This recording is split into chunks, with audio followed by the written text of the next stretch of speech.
రేపటి నుంచి మేడారం సమ్మక్క సారలమ్మ మహా జాతర ప్రారంభం కానుంది. జాతరకు సంబంధించి భక్తులకు ఎలాంటి ఇబ్బందులు కలగకుండా అన్ని జాగ్రత్తలు తీసుకుంది రాష్ట్ర ప్రభుత్వం. 4 రోజుల పాటు జరిగే జన జాతరకు దాదాపు 1 కోటి మంది భక్తులు వస్తారని అంచనా వేసింది సర్కార్. ఇప్పటికే మహబూబాబాద్ జిల్లా పూనుగొండ్ల నుండి మేడారం బయలుదేరారు సమ్మక్క భర్త పగిడిద్దరాజు.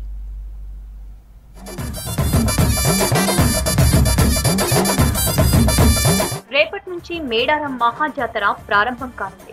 4 రోజుల పాటు జరిగే జాతర కోసం ప్రభుత్వం ఏర్పాట్లు పూర్తి చేసింది. జాతర ప్రారంభానికి ముందే దాదాపు లక్షల మంది భక్తులు సమ్మక్క సారలమ్మలను దర్శించుకున్నారు. జాతరలో సీసీ కెమెరాలతో పోలీసుల ప్రత్యేక నిఘా ఉంచారు. జాతరకు 1 కోటి మంది భక్తులు వచ్చే అవకాశం ఉందని అధికారులు చెబుతున్నారు.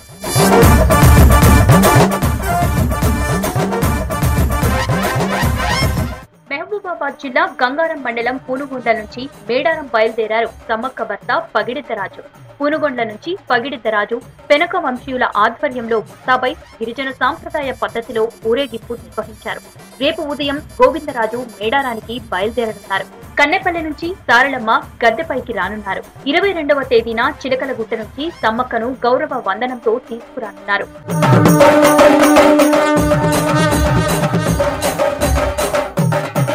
మేడారం పండగ రాష్ట్ర సెలవుపై సీఎం నిర్ణయం తీసుకుంటారన్నారు మంత్రి సీతక్క. ములుగు జిల్లాలో 4 రోజుల పాటు సెలవులు ప్రకటిస్తున్నామన్నారు. రేపటి నుంచి మహాఘట్టం మొదలవుతుందని, భక్తులందరూ స్వీయ క్రమశిక్షణ పాటించాలని కోరారు. భక్తుల పట్ల అధికారులు దురుసుగా ప్రవర్తించొద్దని సూచించారు. ఎలాంటి అసౌకర్యాలు కలగకుండా ఏర్పాట్లన్నీ పూర్తయ్యాయన్నారు సీతక్క. సమ్మక్క భర్త అయినటువంటి పగిడిద్దరాజు పూజార్ల ద్వారా వారు బయలుదేరడం జరిగింది. ఈ రోజు నైటు గోవిందరాపేట మండలంలోని లక్ష్మీపురం దగ్గర ఆ పూజార్లు పగిడిద్దరాజుతో అక్కడ మరి నైట్ హాల్ట్ చేసి రేపు పొద్దున బయలుదేరి రేపు మరి ఇక్కడికి రావడం జరుగుతుంది. అదే విధంగా అసలైన ఘట్టం రేపటి నుంచి మొదలు కాబోతుంది. మేడారంలో ప్లాస్టిక్ బాటిల్స్ ను, వ్యర్థ పదార్థాలను ఎప్పటికప్పుడు తీసివేసి పరిసరాలను పరిశుభ్రంగా ఉంచుతున్నారు. భక్తులు తిని పడేసిన ప్లేట్స్, ప్లాస్టిక్ కవర్లు ప్రాసెసింగ్ చేస్తున్నారు. అంతేకాదు, దైవ దర్శనం అయిన తర్వాత భక్తులు పడేసిన కోళ్లు, మేకలు, గొర్రెల వ్యర్థాలతో వర్మి కంపోస్ట్ ఎరువులు తయారు చేసేందుకు వ్యర్థాలను ఎప్పటికప్పుడు తరలిస్తున్నారు. ఇందుకోసం నిరంతరం పారిశుద్ధ్య కార్మికులు శ్రమిస్తున్నారు. బయట ఎక్కడ కూడా కంటామినేషన్ కాకుండా చూస్తున్నాము. ఎక్కడంటే అక్కడ డిస్పోజ్ చేస్తే కనుక సివియర్గా వాళ్ళకి ప్రికాషన్స్ ఇస్తున్నాము. షాప్ ఓనర్స్ కూడా స్ట్రిక్ట్ ఇన్స్ట్రక్షన్స్ ఇచ్చేసేసి పెనాల్టీ కూడా వేయాలని చెప్పి మనకి ఇన్స్ట్రక్షన్స్ ఉన్నాయి. జాతరకు భారీ బందోబస్తు నిర్వహించారు పోలీసులు. చెక్ పోస్టులు ఏర్పాటు చేసిన పోలీసులు పర్మిషన్ ఉన్న వెహికల్స్ ని లోపలికి అనుమతిస్తున్నారు. వ్యాపార సముదాయాలు, డేరాల దగ్గర బాంబ్, డాగ్ స్క్వాడ్ తో తనిఖీలు చేస్తున్నారు. అటు సమ్మక్క సారలమ్మ గద్దెల సమీపంలో భద్రత పెంచిన అధికారులు సీసీ కెమెరాలు, కమాండ్ కంట్రోల్ నుంచి పర్యవేక్షిస్తున్నారు.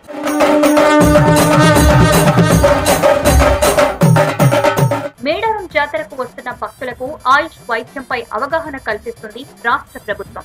వైద్యారోగ్య శాఖ ఆధ్వర్యంలో ఉచిత మెడిసిన్ క్యాంపును ఏర్పాటు చేశారు. సహజ సిద్ధ ఔషధాలతో తయారైన మెడిసిన్ గురించి ప్రజలకు అవగాహన కల్పిస్తుంది సర్కార్. స్థానిక టీటీడీ కళ్యాణ మండపంలో 50 బెడ్ దవాఖానా ఏర్పాటు చేశారు. 30 చోట్ల ఉచిత హెల్త్ క్యాంపులు నిర్వహిస్తున్నారు. భక్తులకు 24 గంటల పాటు వైద్య సౌకర్యం అందించనున్నారు. అన్ని చోట్ల కలిపి 150 మంది స్పెషలిస్ట్ డాక్టర్లు, సిబ్బంది అందుబాటులో ఉన్నారు.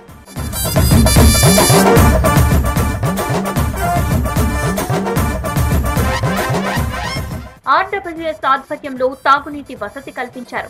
200కు పైగా బోర్లు వేశారు. శాశ్వత, తాత్కాలిక టాయిలెట్స్ నిర్మించారు. వివిధ ప్రభుత్వ శాఖల్లో పనిచేస్తున్న 1000 మందికి పైగా ప్రభుత్వ ఉద్యోగులు మేడారం డ్యూటీల్లో చేరారు. జాతర ప్రాంతాన్ని 8 జోన్లు, 32 సెక్టార్లుగా విభజించారు. ఒక్క పోలీస్ శాఖ తరపునే 14,000 మంది డ్యూటీలో ఉన్నారు. దేవాదాయ, టూరిజం, రెవెన్యూ, వైద్యారోగ్య, పంచాయతీరాజ్, ఇంజనీరింగ్ శాఖల నుంచి ఉద్యోగులు డ్యూటీలో ఉన్నారు. ఢిల్లీ కేంద్ర మంత్రి నితిన్ గడ్కరీని కలిశారు సీఎం రేవంత్ రెడ్డి, మంత్రులు. హైదరాబాద్ విజయవాడ 6 వరుసలు, హైదరాబాద్ కల్వకుర్తి 4 లేన్ల రోడ్డుకు అనుమతి ఇవ్వాలని కేంద్ర మంత్రిని కోరారు. రీజనల్ రింగ్ రోడ్ దక్షిణ భాగాన్ని జాతీయ రహదారిగా గుర్తించేందుకు గ్రీన్ సిగ్నల్ ఇచ్చారు. ఆ తర్వాత కేసీ వేణుగోపాల్తో భేటీ అయిన సీఎం రాష్ట్రంలో నామినేటెడ్ పోస్టుల భర్తీపై చర్చించారు.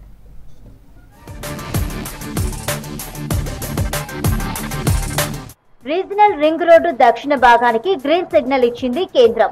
ఆర్ఆర్ఆర్ దక్షిణ భాగానికి జాతీయ రహదారిగా ప్రకటించేందుకు ప్రతిపాదనలు కోరాలని ఎన్హెచ్ఏఐ అధికారులను ఆదేశించారు కేంద్ర మంత్రి నితిన్ గడ్కరీ. ఢిల్లీలో కేంద్ర మంత్రి నితిన్ గడ్కరీతో భేటీ అయ్యారు CM Revanth Reddy, deputy CM Bhatti, మంత్రులు Komatireddy Venkatareddy, Sridhar Babu. Regional ring road లో యూటిలిటీస్ తరలింపు భారం భరిస్తామన్నారు నితిన్ గడ్కరీ. హైదరాబాద్ విజయవాడ 6 వరుసలు, హైదరాబాద్ కల్వకుర్తి 4 లైన్ల రోడ్డుకు అనుమతి ఇవ్వాలని కేంద్ర మంత్రిని కోరారు. సీఎం రేవంత్ రెడ్డి విజ్ఞప్తికి సానుకూలంగా స్పందించారు నితిన్ గడ్కరీ.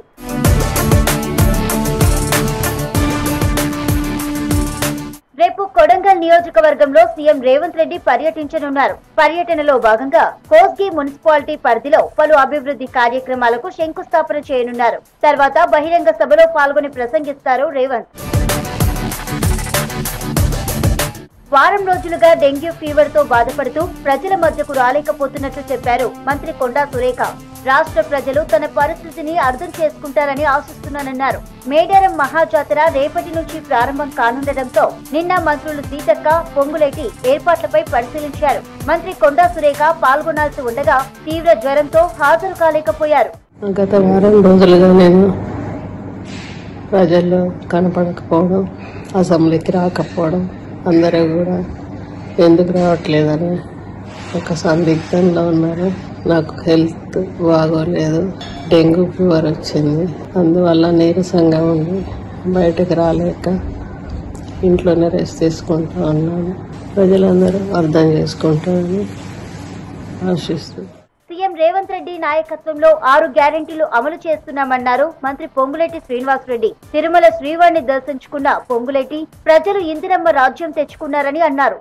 ఇందిరమ్మ రాజ్యం రావాలని, ప్రజాపాలన కావాలని ప్రజలు ఏదైతే ఆక్షించి కోరుకొని 70 రోజుల క్రితం తెలంగాణ రాష్ట్రంలో ఇందిరమ్మ రాజ్యాన్ని ప్రజల దీవెనలతో, శ్రీనివాసుడి ఆశీస్సులతో, ఇంద్రాద్రి రాముడు దీవెనలతో తెలంగాణ రాష్ట్రంలో ఇందిరమ్మ రాజ్యం వచ్చింది. 6 గ్యారంటీలు ఆనాడు కాంగ్రెస్ పార్టీ హామీ ఇచ్చి వాటిని తప్పకుండా ప్రజలకు అందించాలనే దృఢ సంకల్పంతో కార్యక్రమం మా ముఖ్యమంత్రి రేవంత్ రెడ్డి గారి నాయకత్వంలో కేబినెట్ మంత్రులందరం చేపట్టి ఇక రైతుల సంక్షేమమే ధ్యేయంగా కాంగ్రెస్ ప్రభుత్వం పనిచేస్తోందన్నారు మంత్రి దామోదర రాజనరసింహ.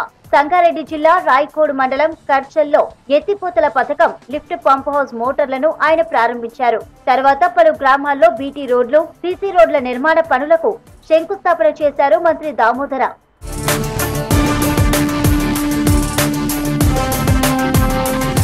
అధిష్టానం నమ్మకాన్ని నిలబెట్టుకుంటామన్నారు నూతనంగా ఎన్నికైన రాజ్యసభ సభ్యులు. బీసీలకు దక్కిన గౌరవమన్నారు అనిల్ కుమార్. ఏఐసీసీ ఇన్ఛార్జ్ ప్రధాన కార్యదర్శి దీపా దాస్ మున్షిపై బీజేపీ నేత ఆరోపణలు చేయడం మానుకోవాలన్నారు మహేష్ కుమార్ గౌడ్. బీజేపీ నేత ఎన్వీఎస్ఎస్ ప్రభాకర్ కామెంట్స్ ఆ పార్టీ దివాళాకోరు రాజకీయాలకు నిదర్శనమన్నారు అద్దంకి దయాకర్.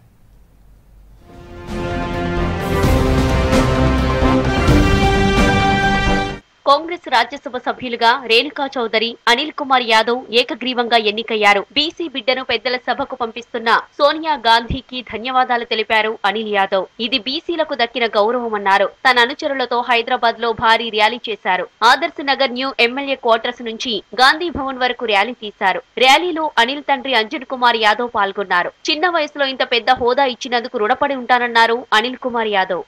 అనిల్ కుమార్ యాదవ్ ని ఒక బీసీ బిడ్డని పెద్దలకు సభ పంపిస్తున్నారంటే ఇది కేవలం అనిల్ కుమార్ యాదవ్ పెద్దల సభలో పెడతలేడు. బీసీ కులంలో ఉన్న ప్రతి ఒక్క యువకుడికి ఈరోజు పెద్దల సభలో అవకాశం కల్పించిందని కూడా ఈ వేదిక నుంచి నేను మా కాంగ్రెస్ నాయకులందరికీ కూడా కృతజ్ఞతలు తెలియజేస్తున్నాను. ఇది నాకు ఒక పెద్ద బాధ్యత ఈరోజు కాంగ్రెస్ పార్టీ ఇచ్చింది. కాంగ్రెస్ అధిష్టానం యాదవులకు గొప్ప అవకాశం కల్పించిందన్నారు ఎమ్మెల్యే బీర్ల ఐలయ్య. ఇటీవల జరిగిన అసెంబ్లీ ఎన్నికల్లో గొల్ల కుర్మలు కాంగ్రెస్ కు మద్దతిచ్చారని తెలిపారు. అనిల్ కుమార్ యాదవ్ రాజ్యసభకు ఎంపిక కావడం సంతోషంగా ఉందన్నారు పీసీసీ అధికార ప్రతినిధి గౌరీ సతీష్. కష్టపడ్డ వాళ్లకు కాంగ్రెస్ లోనే పదవులు వస్తాయన్నారు. ఏఐసీసీ ఇన్ఛార్జ్ ప్రధాన కార్యదర్శి దీపాదాస్ మున్షిపైన బీజేపీ నేతలు ఆరోపణలు చేయడం మానుకోవాలని హెచ్చరించారు Congress working president Mahesh Kumar Goud. NVSS Prabhakar Deepa Das మున్షికి క్షమాపణ చెప్పాలని డిమాండ్ చేశారు. వచ్చే పార్లమెంటు ఎన్నికలలో బీజేపీకి తెలంగాణలో ఒక్క సీటు వచ్చే పరిస్థితి లేదన్నారు మహేష్ కుమార్ గౌడ్. ఏఐసీసీ రాష్ట్ర వ్యవహారాల ఇన్ఛార్జిపై బీజేపీ నేతల కామెంట్స్. ఆ పార్టీ దివాలా కోరు రాజకీయాలకు నిదర్శనమన్నారు కాంగ్రెస్ సీనియర్ నేత అద్దంకి దయాకర్. పార్టీలో గుర్తింపు కోసమే బీజేపీ నేతలు కాంగ్రెస్ లీడర్లపై విమర్శలు చేస్తున్నారన్నారు దయాకర్. దీపాదాస్ మున్షి గారిపై ఎన్వీఎస్ఎస్ ప్రభాకర్ గారు చేసిన స్టేట్మెంట్ అనేది బీజేపీ దివాలా కోరు రాజకీయానికి ఒక నిదర్శనం. ఇలా అవినీతి, అక్రమాలు, అబద్దాలు పెట్టుబడిగా బతికే పార్టీ దేశంలో ఏదైనా ఉందంటే బీజేపీ. సో తనకు కూడా ఐడెంటిటీ క్రైసిస్ వచ్చినట్టుంది. ఎక్కడ ఎంపీగా పోటీ చేయాలనే ఉద్దేశం ఉన్నట్టుంది. దాని కొరకు ఒక సెన్సేషన్ స్టేట్మెంట్ ఇవ్వడానికి ఇలా మా ఇన్ఛార్జ్ జనరల్ సెక్రటరీ గారి మీద ఒక ఆరోపణ చేసి ఉంటారని నేను అనుకుంటున్నా. ఈరోజు బీజేపీ ఏ స్థాయికి దిగజారుతుందంటే ఇదే ప్రత్యక్ష ఉదాహరణ. బీజేపీ నేతలు దిగజారుడు రాజకీయాలు మానుకోవాలని హెచ్చరించారు కాంగ్రెస్ నేతలు. ఎన్వీఎస్ఎస్ ప్రభాకర్ ఇష్టానుసారంగా మాట్లాడితే చట్టపరమైన చర్యలు తీసుకుంటామని హస్తం పార్టీ నేతలు హెచ్చరించారు.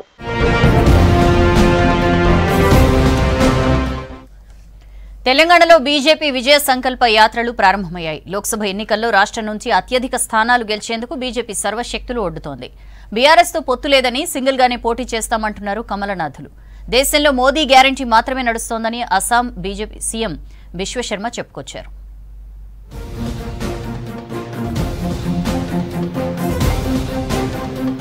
ప్రజా సంక్షేమమే బీజేపీ ధ్యేయమన్నారు కేంద్ర మంత్రి BJP state chief Kishan Reddy. Lok Sabha ఎన్నికల్లో రాష్ట్రంలో మెజారిటీ సీట్లు సాధిస్తామన్నారు. ఇచ్చిన హామీలను కాంగ్రెస్ నెరవేర్చడం లేదన్నారు కిషన్ రెడ్డి. బీఆర్ఎస్, కాంగ్రెస్ కుటుంబ పార్టీలని విమర్శించారు. మహబూబ్ నగర్ జిల్లా మక్తల్ నియోజకవర్గంలోని కృష్ణానది దగ్గర పూజలు చేసి విజయ సంకల్ప యాత్రను ప్రారంభించారు కేంద్ర మంత్రి పురుషోత్తం రూపాల. विजय संकल्प यात्रा को शुभकामनाएं देता हूं। किशन जी के नेतृत्व में 5 जगह से ऐसी यात्राएं तेलंगाना में घूम रही है। पूरा तेलंगाना भगवा रंग से रंगा जाएगा, पूरे तेलंगाना में कमल खिलेगा और यहां वादा फिरिश्त करने वाले लोगों के खिलाफ एक जन आंदोलन खड़ा होकर मोदी जी जब देश को दुनिया में नाम दुनिया में हमारे देश का बढ़ा रहा है। రైతుల రుణమాఫీ చేస్తాను. నేను రాగానే ఎకరానికి 10,000 ఇస్తాను. మహిళలు ఎంతమంది ఉన్నారు? నెలకు 2,500 రూపాయలు ఇస్తాను. వచ్చిన ఎవరికన్నా? మహాలక్ష్మి లేదు, మహారాజు లేడు. కాంగ్రెస్ పార్టీ, బీఆర్ఎస్ పార్టీ దొందే. ఈ రెండు కూడా కుటుంబ పార్టీలే. ఈ రెండు కూడా ప్రజలను మోసం చేసే పార్టీలే. నరేంద్ర మోడీ గారికి అండగా ఉండాల్సినటువంటి బాధ్యత మనందరి మీద ఉంది. కాబట్టి మీ అందరిని కోరుతా ఉన్నాను, నరేంద్ర మోడీ గారిని ఆస్వాదించి. రాబోయే రోజుల్లో తెలంగాణలో బీజేపీ జెండా ఎగురుతుందన్నారు అస్సాం సీఎం హిమంత బిశ్వ శర్మ. దేశంలో ఒకే గ్యారంటీ నడుస్తోందని, అది మోదీ గ్యారంటీ మాత్రమే అన్నారు. ఆదిలాబాద్ జిల్లా బైన్సాలో బీజేపీ విజయ సంకల్ప యాత్రను ప్రారంభించారు. రాష్ట్రంలో ఇంకా రజాకార్ రాజ్యం పోలేదన్నారు అస్సాం సీఎం. विजय संकल्प यात्रा हमारे पूरा पार्टी का कार्यकर्ता लोग 5,500 किलोमीटर कवर करेगा। 114 असेंबली कॉन्स्टिट्यूएंसी में जाएगा, 100 से पब्लिक मीटिंग भी करेगा, 102 मंडल रोड शो भी करेगा। एक बहुत बड़ा कार्यक्रम आज से शुरू हो रहा है, सारों जगह से आज से शुरू हो रहा है। मैं तेलंगाना भारतीय जनता पार्टी का कार्यकर्ता को बहुत बहुत धन्यवाद. యాదాద్రి భువనగిరిలో గోవా సీఎం ప్రమోద్ సావంత్ విజయ సంకల్ప యాత్రను ప్రారంభించారు. తెలంగాణ రాష్ట్రంలో బీజేపీ సింగిల్ గానే పోటీ చేస్తుందన్నారు కరీంనగర్ బీజేపీ ఎంపీ బండి సంజయ్. 6 గ్యారంటీలపై కాంగ్రెస్ మాట తప్పిందన్నారు. వికారాబాద్ జిల్లా తాండూరులో బీజేపీ విజయ సంకల్ప యాత్రను కేంద్ర మంత్రి బిఎల్ వర్మ ప్రారంభించారు. లోక్సభ ఎన్నికల్లో రాముని వారసులందరూ మోదీకి ఓటేయాలని పిలుపునిచ్చారు బండి సంజయ్. బీజేపీ కార్యకర్తలు బీఆర్ఎస్ పొత్తు అంటే ఫస్ట్ మమ్మల్ని బట్టలు ఊడదీసి రోడ్డు మీద గ్యారంటీ మా కార్యకర్తలు కొడతారా గా పార్టీతోని ఫాల్ట్ గింత పార్టీ, అది గింత పార్టీ మరి ఇంత పార్టీ. గా పార్టీతో పొత్తు మనమెందుకు పెట్టుకుంటామే? అంత ప్రచారమే, తప్పుడు ప్రచారాలు దయచేసి నమ్మకండి. లోక్సభ ఎన్నికల కోసం పసుపు రైతులను కాంగ్రెస్ తప్పుదోవ పట్టిస్తోందని ఆరోపించారు ఎంపీ అరవింద్. మంత్రి తుమ్మల నాగేశ్వరరావు ఇంకా తెలుగుదేశం మంత్రిగా వ్యవహరిస్తున్నారని, ఆయనకు పసుపు పంటపై అవగాహన లేదని ఆరోపించారు.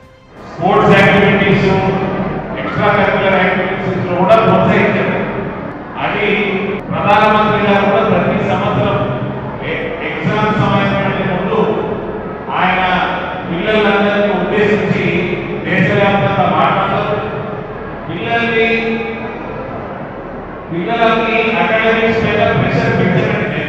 22 కోట్ల ఖర్చుతో నిజామాబాద్ లో నిర్మించిన కేంద్రీయ విద్యాలయాన్ని వర్చువల్లో ప్రారంభించారు ప్రధాని నరేంద్ర మోదీ.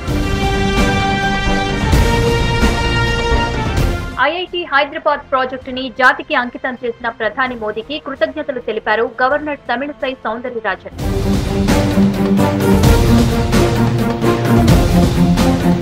చండీగఢ్ మేయర్ ఎన్నికల్లో అవకతవకలపై సుప్రీంకోర్టు చరిత్రాత్మక తీర్పునిచ్చింది. గతంలోని ఎన్నికల ఫలితాలను కొట్టేసింది.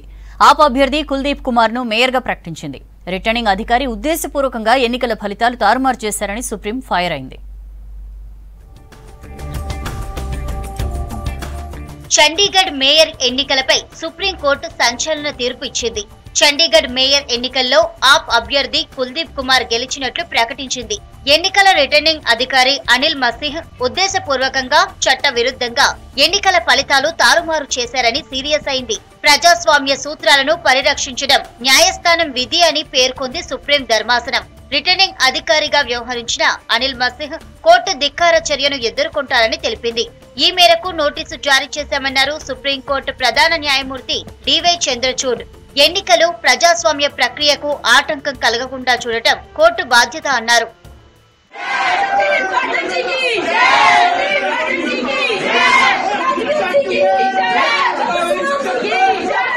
చండీగఢ్ మేయర్ ఎన్నికల్లో పోలైన ఓట్లను మళ్లీ లెక్కించింది సుప్రీంకోర్టు. ఎన్నికల రిటర్నింగ్ అధికారి క్రాస్ మార్క్ చేసిన 8 బ్యాలెట్ పత్రాలు కూడా కౌంట్ చేసింది. మొత్తం ఓట్లను లెక్కించిన తర్వాత ఫలితాలు వెల్లడించింది. చండీగఢ్ మేయర్ ఎన్నికల్లో ఆప్ అభ్యర్థి కుల్దీప్ కుమార్ కు 20 ఓట్లు వచ్చినట్లు తెలిపింది సుప్రీంకోర్టు. प्रिजाइडिंग ऑफिसर की एज पर लॉ बहुत ही एक अहम भूमिका है जिसको उन्होंने वायलेट किया है और इसके बेसिस के ऊपर उनके खिलाफ 340 के नीचे एक्शन इनिशिएट किया गया है। देखिए, जो रॉन्गफुल स्टेटमेंट कोर्ट के सामने करने के लिए कोर्ट कंटेम्प्ट की प्रोसीडिंग्स भी कर सकती है और उनके ऊपर एक कंटेम्प्ट का ट्रायल चलाया जाएगा जिसके लिए उनको 3 हफ्ते का टाइम दिया गया है। చండీగఢ్ మేయర్ గా ఆప్ అభ్యర్థి కుల్దీప్ కుమార్ ను ప్రకటించడంపై ఆప్ చీఫ్ కేజ్రీవాల్ హర్షం వ్యక్తం చేశారు. క్లిష్ట సమయంలో సుప్రీంకోర్టు ప్రజాస్వామ్యాన్ని రక్షించినందుకు ధన్యవాదాలు తెలిపారు. మేయర్ ఎన్నికల ఫలితాలను తారుమారు చేయడం చూస్తుంటే దేశంలో నియంతృత్వ పాలన కొనసాగుతోందని అర్థమవుతోందన్నారు. 10 ఏళ్లలో ప్రభుత్వ వ్యవస్థలన్నీ దుర్వినియోగం అయ్యాయన్నారు. ఇది ఇండియా కూటమి సాధించిన అతిపెద్ద విజయమని చెప్పారు. బీజేపీని ఓడించలేరనే వారికి ఇది సమాధానమన్నారు కేజ్రీవాల్. जनतंत्र को कुचला जा रहा है जगह जगह, सारे इंस्टीट्यूशंस जो हैं वो एक तरह से कुचले जा रहे हैं, रौंदे जा रहे हैं। ऐसे में सुप्रीम कोर्ट का ये जो फैसला है ये बहुत मायने रखता है जनतंत्र के लिए और जनतंत्र को बचाने के लिए ये सुप्रीम कोर्ट का फैसला बहुत अहम है। बीजेपी को हराया जा सकता है, एकता से हराया जा सकता है, अच्छी प्लानिंग और स्ट्रेटेजी से हराया जा सकता है और मेहनत से हराया जा सकता है।